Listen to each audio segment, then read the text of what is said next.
Olá, olá! Hoje eu vou falar a diferença dos fundos imobiliários aqui dos Estados Unidos, mais conhecido como REIT, e dos fundos imobiliários que tem um administrador. Eu gosto do modelo do Brasil. Esses FIIs, né, os fundos imobiliários do Brasil, que são negociados em bolsa, e é uma característica que eu trouxe aqui para To Be Trust. Fica aí e assiste esse vídeo até o final.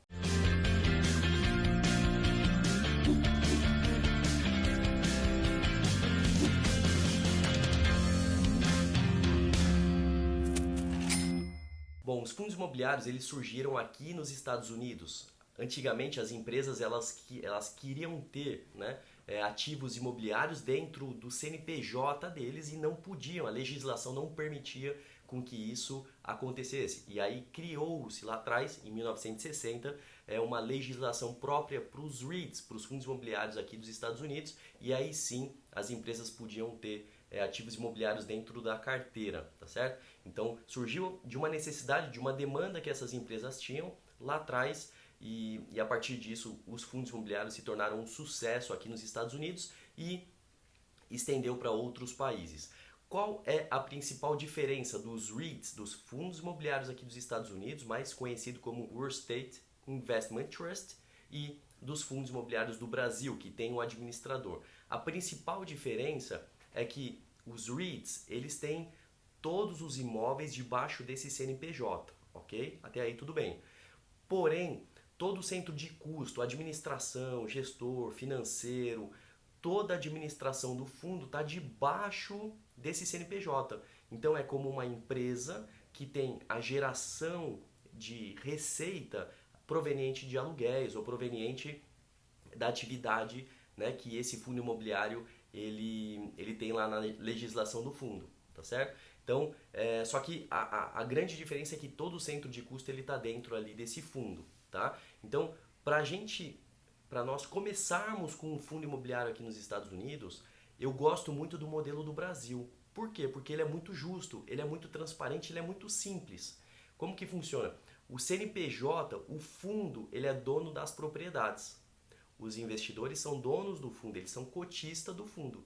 Porém, existe um administrador que cobra uma taxa de administração. No nosso caso aqui é uma taxa de administração, por exemplo, de 1% ao ano. Então existe um administrador e dentro desse fundo, as despesas que existem nesse fundo é somente proveniente das propriedades que lá estão. Então não tem nenhuma outra despesa, não tem despesa, por exemplo, administrativa, que não vem ao caso, está tudo incluído dentro dessa taxa de administração. Então essa simplicidade é o que eu gosto muito, né? O que deixa aí de certa forma bem transparente para o investidor. Então imagina, você vai começar aqui, por exemplo, com um fundo de 1 milhão, 2 milhões, 3 milhões. Imagina, eu vou lá e pago, né, um salário para um administrador, 15 mil dólares, 20 mil dólares por mês. Tem CEO aqui de fundos imobiliários, dos REITs, que ganha 18 milhões, né, por ano, 20 milhões por ano. Então, para a gente começar um fundo, inviabilizaria. Então, basicamente é uma taxa de administração que eu gosto, né, desse modelo aqui do Brasil, que existe uma taxa de administração proporcional ao valor, o patrimônio do fundo. Então você está começando com um fundo de 1 milhão, por exemplo, é 1% ao ano que você cobra mensalmente essa taxa de administração. Então essa basicamente é a principal diferença, né, de um fundo imobiliário aqui dos Estados Unidos, de um REIT, para um fundo imobiliário do Brasil. Agora, qual que é a diferença de um fundo imobiliário, né, que a gente conhece aí no Brasil, um fundo imobiliário que é negociado em bolsa, para um fundo igual um fundo aqui que a To Be Trust administra? A diferença é que os fundos aqui da To Be Trust, por exemplo, são private equity, então são fundos privados, que ele não é negociado em bolsa. Então, se por um acaso, por exemplo, lá no fundo imobiliário você comprou através na bolsa de valores, através de uma corretora, se você quiser vender, você vai apertar um botão e você vai vender lá no preço que tiver. Os fundos imobiliários, os private equities, você tem um tempo para você sair, você tem uma liquidez um pouco mais restrita, né? Então essa é uma grande diferença. Obviamente sempre vai ter a relação de risco e retorno, você não tem tanta volatilidade, né, num private equity, e esse é o modelo que nós criamos e que está indo muito bem aqui, tá certo? Então basicamente essas são as diferenças. Eu eu sempre gostei dos fundos imobiliários, né? Quando chegou no Brasil, lá, eu era uma criança, quando chegou lá em 1993, os primeiros fundos imobiliários no Brasil foram o Patigenópolis, tinha um fundo lá da Rio Bravo também, que eu gostava bastante.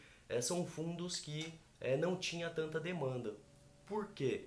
Porque nós brasileiros, nós não tínhamos uma cultura de investir, né, em um fundo.